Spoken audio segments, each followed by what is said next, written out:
Coming from all this knowledge on digital marketing and also how to bring up to that, what I want to take you through is my personal experience as a SME or a business owner throughout this whole pandemic. I will be sharing 3 businesses that I'm involved with and how we pivoted. Now, of course, recognize that digital marketing is not only in Facebook, in IG, in social media assets. It's a much wider touch point than that. So in my own way, I wanted to share with you how these different businesses bring it to life. The different businesses have 3 different natures. I'll share first one is Waltermart. And of course, retail is essential. So even though retail is essential, what else is Waltermart doing to actually serve this audience through this whole period? Then the next business is featuring an education outfit. We all know it all shifted online. What about enrichment centers who are depending on on-site classes? So how do they survive? So that's the second case. And the third case is a startup. I'm sure some of them na nadali din, nung nagkaka-startup din, tapos na timingan ng pandemic. But it doesn't mean that wala na ibang opportunity. So I wanted to share my journey with you. So the first one is Waltermart. It's a company that I consult with on business strategy and marketing. And Waltermart, during this whole period, drove and focused on giving omni-channel convenience. Omni-channel, we've heard about it earlier with Gia and also Jeff mentioning it. It just means be there where your customers are. So kung gusto nila phone, go. Kung gusto nila Viber, go rin. Kung gusto nila text, go. Pag gusto nila internet, go ka rin. So ganun lang yon yung omni-channel convenience. So for Waltermart, we all know it's a mall, there's supermarket, and other shops. But on top of that, 4 things that bring out the omni-channel convenience that Waltermart has. First is very familiar, online delivery. So it is one of the retailers who have launched way back in 2018, the online delivery. So this one became very timely and very safe option for our kababayans today. No? We all know that one. Second is branch pickup. Some of them live very near to the branches. So they prefer to actually pick it up, save a little bit in terms of delivery. So what they did is that they call or they actually book ahead and select branch pickup. It's convenient when they pass through, there's a counter and they just pick up their orders. The other option is that we went a little bit further.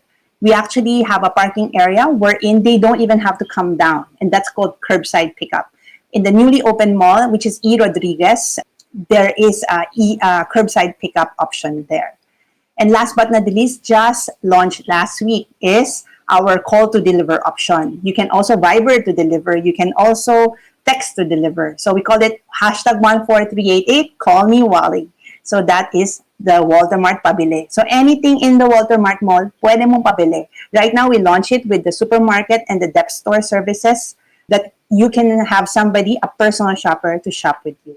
So when you look at it, these are the different touch points that we try to bring ourselves closer to the convenience of the customers that we bring through.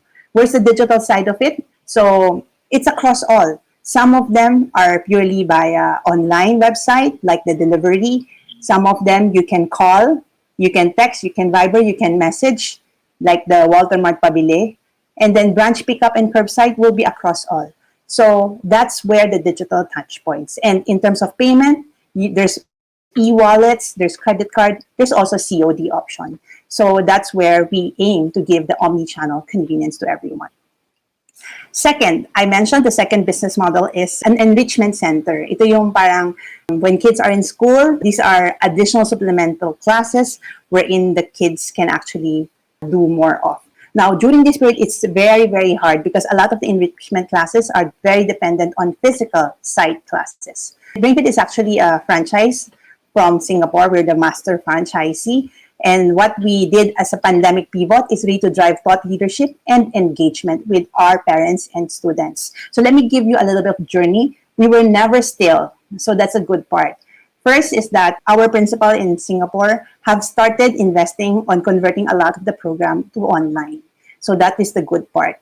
So starting April 15 in 2020, last year, immediately after 1 month after ECQ was announced, we were up and about doing online classes offering, while the others among this area has not been able to catch up. Then May 2, we also offered another set of programs targeting another segment, which is the teens. We recognize that this whole lockdown may be also affecting them. So it's a life coaching for teens over Zoom. Then we use our resource international speaker network to conduct monthly webinars across different areas in terms of brain training.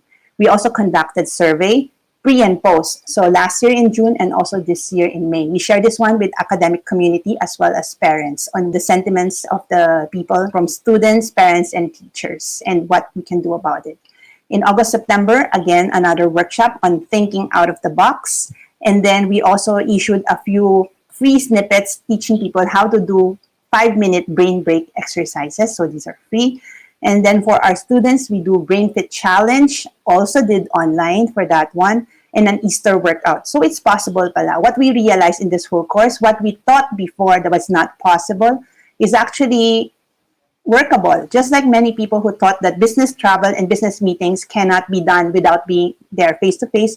But reality, right now, we also know that it can be done. So it's about trying it and making it work. So for BrainFit, this whole pandemic pivot is all about driving thought leadership and engagement with the parents, the teachers, as well as the students, of course. The third, last but not the least, is a company that is a startup, a baby, was just formed last October 2019. And the whole premise is really to introduce biodegradable straw. Okay, so that is the start of the journey. And then we flew to China to meet our supplier. That's in December. We came up with a nice brand, registered it in DOST because it's fully biodegradable straw made of maize. So we call it maize straw and ready to launch. Then the pandemic hit. Okay, then what did we do? We had to pivot. Using our networks in terms of importation and also sourcing, which is a strength of the company, we went into sourcing medical PPEs. And that allowed us to actually serve clients like different hospitals, different cable stations, as well as different companies. Then come maybe September, around August, September timing, we looked into expanding beyond straws. So we introduced different lines of food packaging, but all same platform, which is sustainable. It has to be biodegradable, it has to be eco-friendly and sustainable. So we have a whole range this time of different type of innovative packagings for food service clients. So that's another pivot from the original intent. And then we were able to get into some retailers, not just in NCR, but all the way from north, as well as all the way to south. What is the digital part here? I think the digital part here is really our networks, being able to look at us as a business, contacting all the networks, activating, of course, everything, we cannot travel there, but it's everything contacting via phone, coordinating online, and making that pivot. And it's possible. And last but not the least, I'm very proud also, and I personally managed that one, our Shopee account. We're a preferred seller now. Inaalagaan ko yan. Every order that comes in, tinitingnan ko rin yan. So that's basically what the story of the startup. And it's still a journey. It's still growing, and it's still going to unfold further. So there you go. Those are the 3 stories of different businesses that I am in. My personal experience of one, an established large company like Waltermart, how they actually serve their customers by providing omni-channel convenience. The second one is an education outfit, which is one of the biggest affected, but must shift. Otherwise, it's a do or die thing. So we also shift most of the programs online and add a lot of touch to drive thought leadership and engagement.